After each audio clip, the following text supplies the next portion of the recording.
Hello Spartans and welcome to part 2 of the Doom Iceberg. In this episode we're gonna go through layers 6 to 9.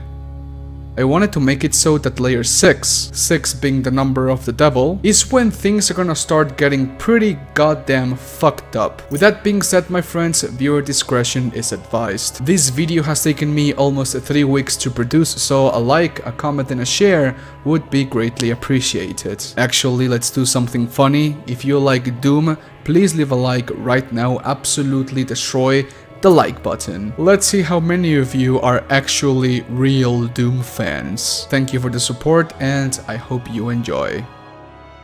But before we get into it, let me talk to you about today's video sponsor, salad. No, not this type of salad, but please eat your greens. Your body would appreciate it. Salad is a service that basically takes your computing power, puts it into a mining pool for cryptocurrency, and pays out real money to your salad wallet balance. All of that when you are AFK. You can then use that money to purchase games from Steam, Xbox, PlayStation, Switch, etc, etc.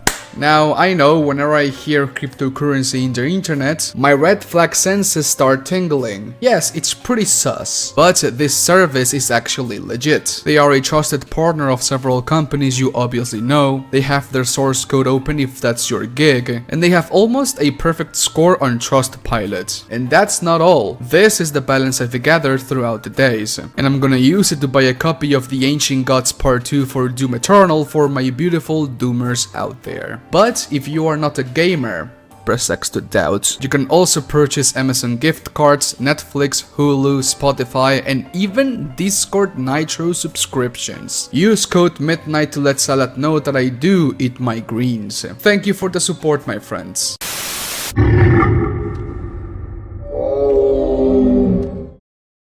The Archfall references someone burning on a cross. I wasn't able to find anything related to the Archfall being a reference of someone being burnt on a stake. The only similarities I see between the two is when the Archfall is initiating its hitscan flame attack, where he raises both of his arms into the air, with his hands being surrounded by flames. And this doesn't even look like someone being burnt on a stake, but rather a cross being burnt. However, it is no secret that game developers do use real-life references to create video games. Art imitates man, and man imitates art. Seizure.wad. If you have a history with seizures, please, for the love of God, leave this video right now. 5, 4, 3, 2, 1. You have been warned. Seizure.wad and Seizure.wad 2 is a WAD for Ultimate Doom and Doom 2, created by Doom Guy 2000. And well, it plays like this. This is an absolute nightmare to watch. I even got eye strain after playing this for a couple of seconds. It basically destroyed my brain. This WAD is basically Doom, but the textures change every single millisecond. What's interesting about this WAD is the reaction of the players. In the description of the WAD, Doom Guy 2000 states that if you are prone to having seizures, you should not be downloading and playing this WAD. Installing Doom source ports and downloading WADs is not something complex, but for someone outside of that community, it can be extremely confusing and tedious because that was the same for me back in like 2016. Besides that, the reaction this WAD got was pretty mixed. Some people saw that this is basically a troll WAD and that's basically it, and others did not, telling Doom Guy 2000 to go fuck himself, and others wishing he had seizures for creating this WAD. Dude, there's no way to play this WAD unless you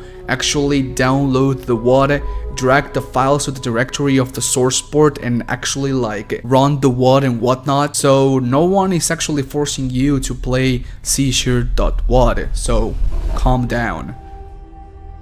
Nuts.wad. Nuts. All my homies love nuts. Nuts.wad is a WAD for Doom 2 Hell on Earth, created by BRPD, and it features a single room with more than 10,000 monsters or demons that you need to kill in order to finish the WAD. Yes, your PC might crash if you run this. Actually, the author himself tells you that if you play this probably your PC is going to crash. No, not probably, it will definitely crash. 2 sequels have been made for Nuts.wad, with each one being more stupid than the other. And you know what? I goddamn love it. 100,000 Revenants. This is a troll WAD made by Marfitimus Blackimus.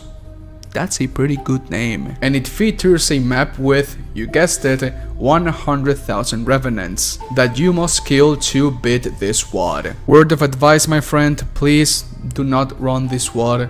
It will not crash your PC, it is going to kill your PC. It will destroy your computer. Funny thing is that the author decided to go one step ahead. Well, not one step ahead, but 10 steps ahead, and created 1 million Revenants. Yeah, like I said, do not try to run this WAD on your computer. It will basically die.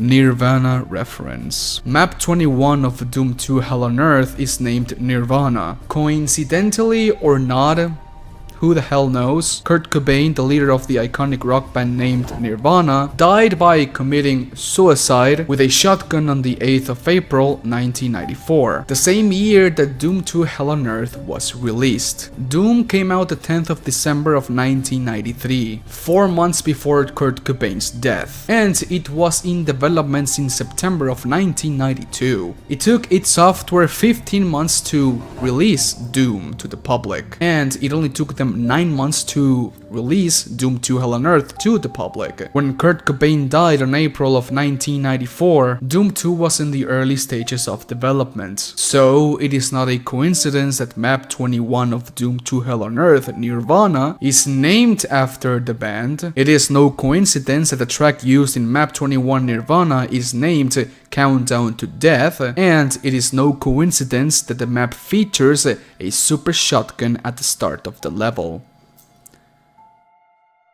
John Carmack went to juvie. Back in 1984, John Carmack, one of the masterminds behind the creation of Doom, broke into a school to help a group of kids steal Apple II computers. To break inside the building, Carmack concocted a sticky substance of thermite mixed with Vaseline. The window melted right off and everyone got in. Everyone, for the exception of one slightly overweight kid who struggled to get inside, and eventually, because of his struggle to get inside this tiny little window, he set off the alarm of the school. Carmack got caught by the police, I guess, and after a very bad psychological evaluation, Carmack was sent to a juvenile home for 1 full year. And that's where the story ends. Or does it? Apparently, Reddit doesn't believe this story one single bit. The one time it is mentioned is in the Masters of Doom book, one that I haven't read. That book goes about the early life of John Romero and John Carmack. Reddit believes that that story was never stated in the book itself, and that's where the story ends. Or does it? Back in 1999, Slapshot interviewed John Carmack about the creation of its software, Doom, and his early life, with several questions being asked by the fans. Then Jose52 asks, how has its software changed you, for better or for worse? John Carmack responded with this: I was sort of an immoral little jerk when I was young. I was arrogant about being smarter than other people, but unhappy that I wasn't able to spend all my time doing what I wanted. I spent a year in a juvenile home for a first offense, after an evaluation by a psychologist went very badly. And that's where the story ends. Or does it? Reddit says that Carmack admitted that the story was bullshit on a 2007 Forbes interview, one that I failed to find, and believe me, I searched thoroughly. And that's where the story actually ends. Or does it? Flesh textures in Doom 1 and Doom 2 are made of dead animals. I wasn't able to find anything related to this one. Every time I search for anything related with Doom and Gore references, all I get are posts talking about how the creator of Brutal Doom is a sociopath. So I guess I'll make a video on that one pretty soon.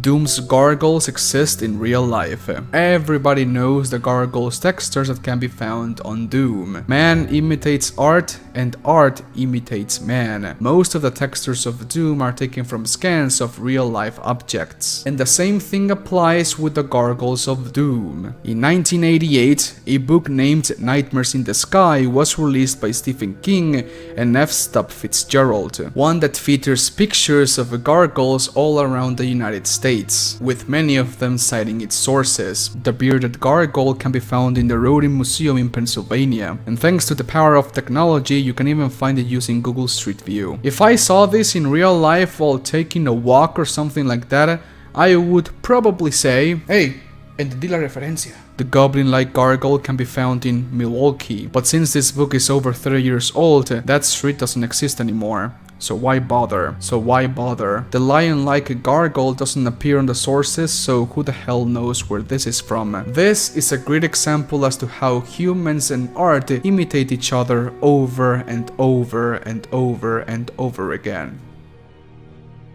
Real-life hanged corpses were used for Doom sprites. I cannot imagine how it must have been playing Doom in 1993. I know that back in that era, this was the most realistic video games could get, and the media actually believed that playing games like Doom, Mortal Kombat and the like was going to desensitize the younger generation of adults and children to violence and other mature topics. But in the present, Doom's graphics could be cataloged as arcade-like. There's nothing in this world that shouts video game more than Doom. Everything, absolutely everything in the original Doom screams fictional world. Everything for the exception of one thing. Doom's textures are outright creepy, sometimes even disturbing. Maybe it's because of the 1990s footage quality aesthetic, but most of the times the textures of Doom can be outright disturbing, but they all coincide with each other. Every sprite and texture featured in Doom look like they come from the same place. There's a consistent art direction in Doom, so everything merges together well. Everything for the exception of one single thing, the Hanged Man sprite. When I saw this for the first time, I knew something was off.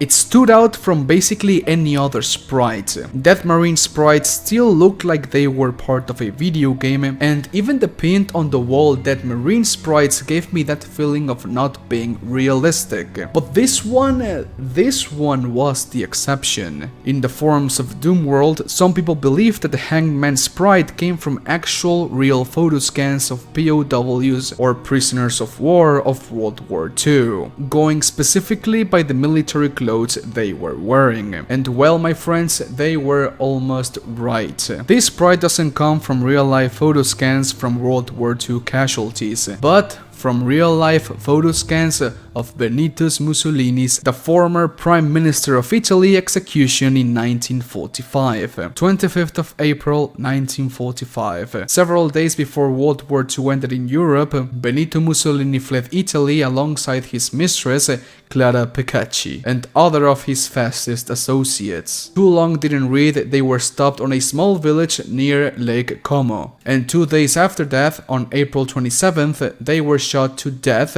hanged from their feet, and let civilians throw rocks at their corpses as a sign of revenge and warning to any fascist that wants to continue this war. This might get my video demonetized, so please join my Patreon, link is going to be in the description box below. Here is a picture of Mussolini being hanged. Mussolini is the one in the middle, and on the far right is Clara Pecacci, his mistress. If you have a very keen eye, you would have noticed that the sprite of the hanged man in Doom Doom is a combination of Mussolini's lower body and Clara's upper body, giving birth to basically the only sprite in Doom that looks out of place.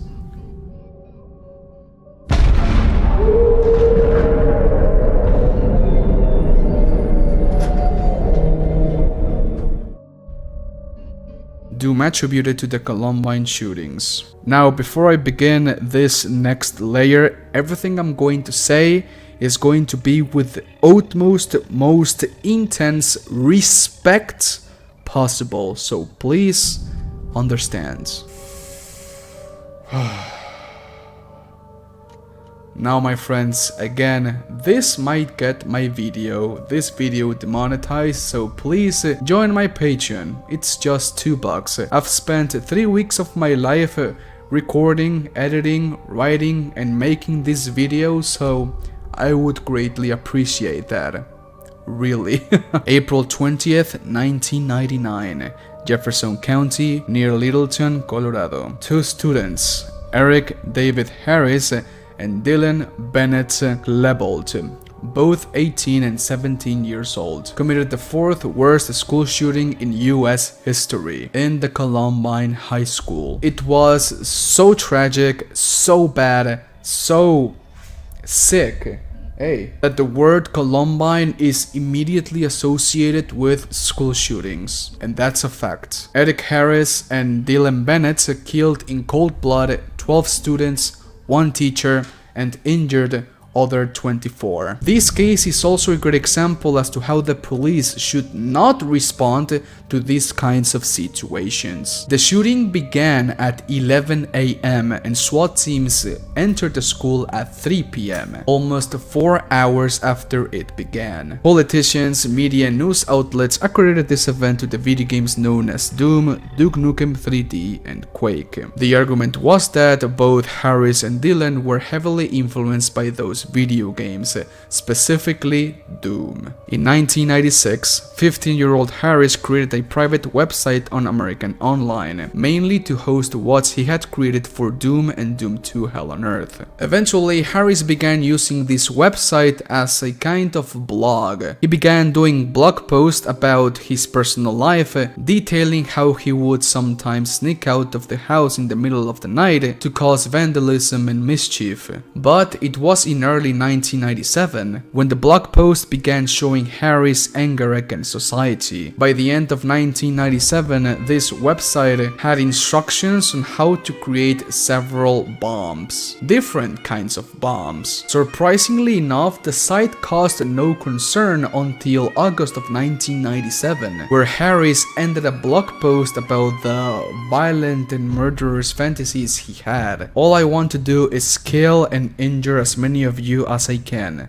especially a few people like Brooks Brown, which was a classmate of his. Brown's parents viewed the site and contacted the county sheriff office on the 7th of August. An investigator then wrote a draft to request a search warrant of Harris' household, but it never went through. On January of 1998, both Harris and Dylan were arrested for breaking into a white van and stealing tools and computer equipment. As a result, both of them attended mandatory classes such as anger management and talked with several diversion officers. Eventually, they were released on probation for good behavior. After that, Harris would revert back into his blog to just hosting WADs for Doom. But instead of writing his thoughts on the blog, he began writing his thoughts on a journal, a personal journal, a diary. Dylan would do the same, and eventually they would both create a plan on both of these diaries on how the shooting was going to happen. Harris made several very sick entries on his diary, such as his desire to have sex with women, rape, torture, and cannibalism. He also had this weird desire to have sex with a woman that would let him cannibalize her while having sex with her. Both Harris and Dylan were enrolled in video production as well in the school. Because of that, they created various tapes where they talked about the plan. Most of these video tapes were shot on Harris's basement, and so those tapes are named the basement tapes. Harris was an enthusiast of Doom, owning several of the Doom novels and having created various maps under the alias of REB, Red Doomer, and Rebel Doom Maker on a videotape recorded before the event. Harris expressed his enthusiasm for the plan, saying it would be just like Doom. He also pointed out that his shotgun was straight out of Doom. In 1999, a classmate of Harris heard him say, "Doom is so burnt inside my head that my thoughts usually have to do with something of the game." Harris also said that the event was going to be just like Doom, and several other things like, "I must not be sidetracked by my feelings of sympathy, so I will basically force myself to believe that everyone is just another monster from Doom." Harris named his shotgun Arlene, which is a character from the Doom novels, and you can basically see the connection. Politicians, parents, the school, and pretty much everyone sued the video game manufacturers for this event, but the lawsuits were unsuccessful. Harris lost WADs. Harris created several WADs that you have probably played before without you even knowing. UAClabs.wad, Deathmatchbrick.wad, Mortal Kombat Doom Fight Me.wad, Hockey.wad, Killer.wad, Station.wad, and Outdoors.wad. All of these WADs are still downloadable to this day. However, there is one WAD that has been lost forever, and that's the WAD where Harris recreated the Columbine High School, and it's where he would practice the events over and over and over again. And so, my friends, this is where this video ends. And so, okay, my Spartans, please let me know what you think about this video. Then in the comment section, leave a like if you did, and leave a dislike if you disliked the video. Like I said, my friends, this video is probably going to be demonetized, so please, if you can, do me a favor and join my Patreon. The first tier is just $2, and you would not believe how much $2 makes the difference. It makes the biggest difference in the goddamn world. So if the Patreon interests you, link to the Patreon is going to be down below in the description box. And so, okay, my friends, I am going to go to sleep because I am very tired. This video basically killed me, both physically, emotionally, and all of that stuff, because researching all of this stuff took me a lot of time. Research, reading articles left and right. I had to read the whole Columbine text documentary, and that took me like, what, 3 or 4 hours of non-stop reading. I was going to feature in this video I was going to explain the whole Columbine stuff, but no, it was out of respect to everyone. I just couldn't do that, to be honest. I still feel like I'm disrespecting people for mentioning this on the video, but this is a Doom Iceberg, and the lowest layer, layer number 9, the 9 levels of the 9 circles of hell. This is layer number 9, and I couldn't do justice to this video if I didn't mention and explain the high school Columbine events. So yeah, I'm conflicted about that one. My next Iceberg is gonna be about Doom Eternal, and that features a lot of dark stuff as well. But anyways, my friends, have an awesome Friday, have an awesome weekend, stay safe, stay home, adios, bye.